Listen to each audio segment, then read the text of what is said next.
Hey there YouTube, and welcome to Ask a Maestro. Today's video is part 2 of my conversation with Gabe Lefkowitz. This is part of an interview series that I've been doing with musicians in the field to find out how they make their lives and careers in music. Gabe is the concertmaster right now of 2 different orchestras, the Knoxville Symphony in Tennessee and the Louisville Orchestra in Kentucky. We talked about his career as a violinist, how he got his start, and we ended up discussing his views and tips about taking orchestral auditions.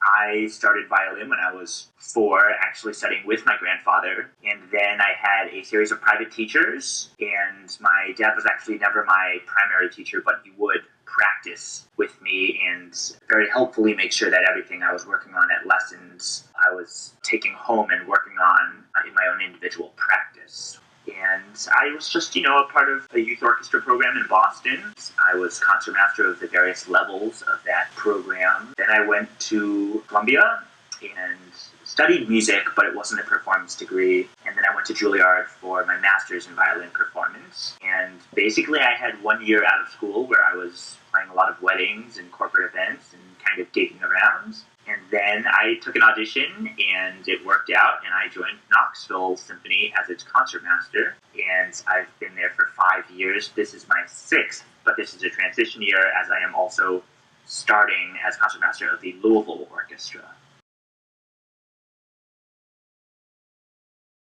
I had some great composition opportunities because I went to Columbia that if I had gone straight to Juilliard for my undergrad, I probably wouldn't have. I scored a play, I worked on music for a TV show that was produced at Columbia. All of these opportunities came up in music that I wouldn't have had if I had specifically been a violin performance major.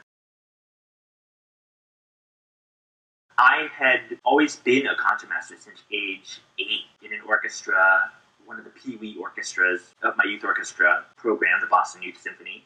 When I was 8, I was concertmaster of a group that ranged from ages 8 to 14. So I was always kind of used to being the concertmaster and leader of a room full of people older than me, because then when I was 11, I was concertmaster of the next orchestra up that, had people of ages 11 to 17. And similar when I joined the top orchestra and was concertmaster at age 13 of a 13 to 18-year-old. So it's interesting that in my first job, I joined the orchestra when I was 23, and that orchestra ranged from 23 to 80.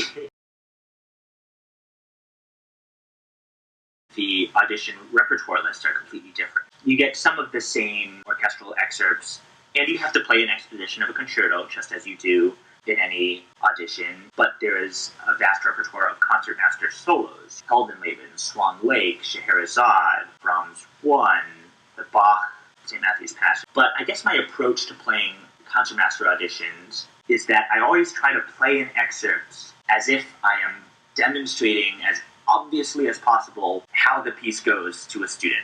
So the rhythm is exact, but it's not just in the right place at the right time. I'm breathing and moving in a way that is physically demonstrative of what these proper rhythms are.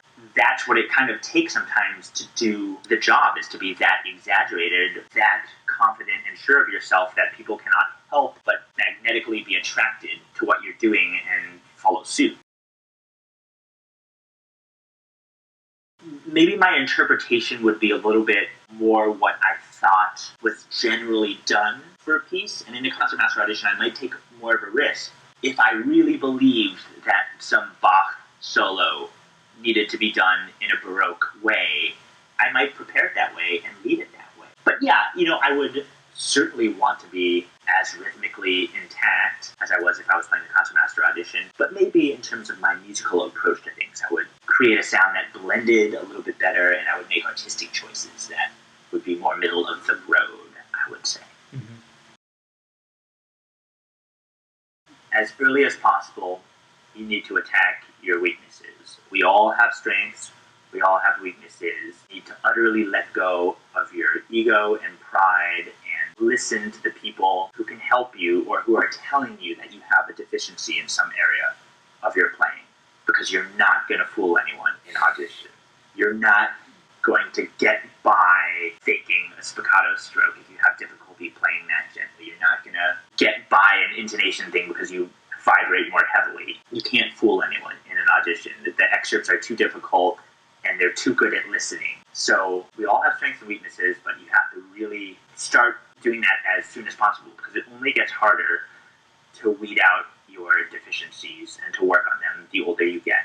So that's the first thing. Start early enough. People say 6 weeks out is a good time to start learning the excerpts. I think that's about the right amount of time. Don't wait to start playing for people. Once you have a sense of how all the excerpts go, which should be about 4 or 5 weeks out, start playing for people and getting feedback. Everyone has some nerves, and it's always going to be difficult to play your best for that 1 8-minute window you have. And in order to know what that feels like and to know that you can perform under pressure, you need to play for anyone who will listen.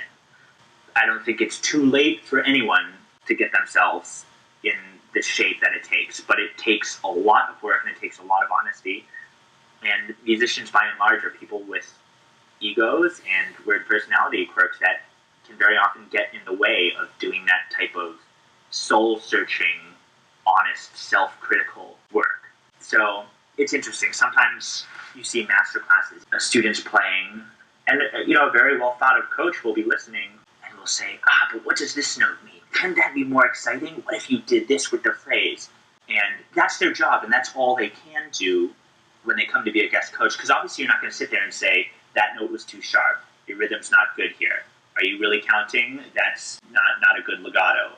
There's this type of feel-good myth out there that you need to just be extra special and play in an extra special way to get the attention of the jury, and that if you are a great musician, it will put you over the top. As a jury member, I'm not hearing with any frequency people who play so perfectly but are just so boring.